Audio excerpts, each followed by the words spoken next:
Iowa State seems to bring the best out of you. You had career high for catches and yards last year, and you passed the yards today. Coaches come up with a good game plan against these guys. You know, it's kind of hard when they bring in a new coaching staff, you know, trying to figure out what they're going to do, but coaches put us in the right place, and obviously when the team's operating at a high level like they were today, you know, that helps. Can you talk about the wavelength that you and CJ seem to be on with the back shoulder passes and everything that you guys have going on together? Yeah, you know, that just goes back to the offseason, and now that we've been together for a full year, going into the second year with him, it's really nice to have him, you know, coordinating that. That's a pass we work on all the time in practice, because we know it turns up in games, and so when we get put in that situation in a game, we're able to convert. You made some great catches, and you dropped one right in the breadbasket. CJ said you apologized for that? Yeah, that's not like me, and I don't condone failure and, you know, anything like that. So, you know, that one drop, that's the only thing I can think about at this point. But so now I need to fix that and make sure that doesn't happen. So you're a perfectionist when it comes to things like that? I think if you want to be good at anything, you got to expect the best. If you accept anything less, then I feel like you're not going to get to what your potential could be.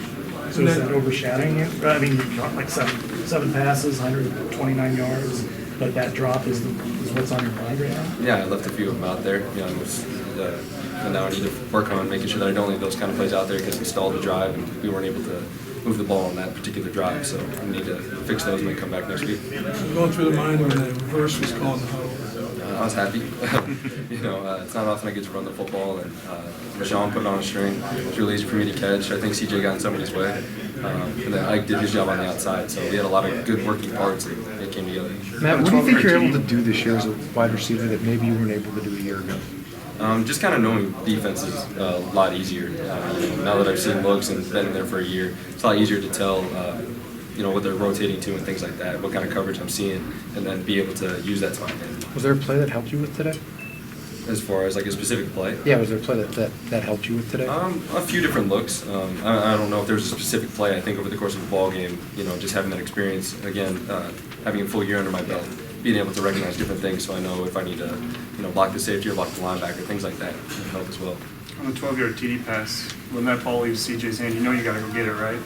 I mean, that's the whole assignment, and that is when you see that ball come out and you kind of know what you got to do.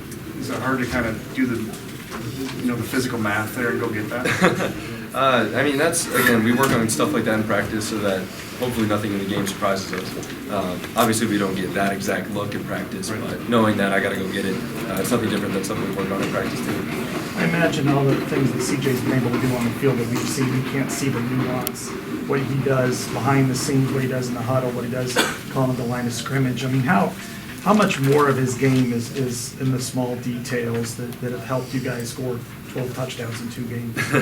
Yeah, I don't know if you guys even get to see a real fraction of what he does for us as far as a leadership role and knowing what play to put us in. I mean, there are times where we go out on the field, we just call formation, you know, and then he puts us in the right play because he knows his football and things like that. So I mean, that definitely helps us as we move forward. The touchdown pass to you and I think LaShawn's 43-yarder were both checks. Yeah, I mean, those are things that he sees in the defense. Coaches, you know, tell him against this look, we need to run this play, and he's able to put it on the field, and that's why it works. Jim Moore? Big day for you with what happened after the game too. Did a special feeling for you, I'm sure? Yeah, that was it was amazing. I don't have any other words for it. What happened? I don't know. I proposed to my girlfriend. Whoa. Yeah. Was it yes? What'd she say? Yeah, it was a yes. What's your name? Laura. Laura. How long were you planning to do that for today? I mean, I've known for a while that she was the one, but my dad being in town, he doesn't make it to every game, so I wanted him to be able to be there for a special moment like that, and I'm glad he was. If you would have lost, would you still have proposed? I don't have to answer that. I'm going to focus on what did happen. LAURA, Laura. Yes. Okay, thanks, Matt. Congrats.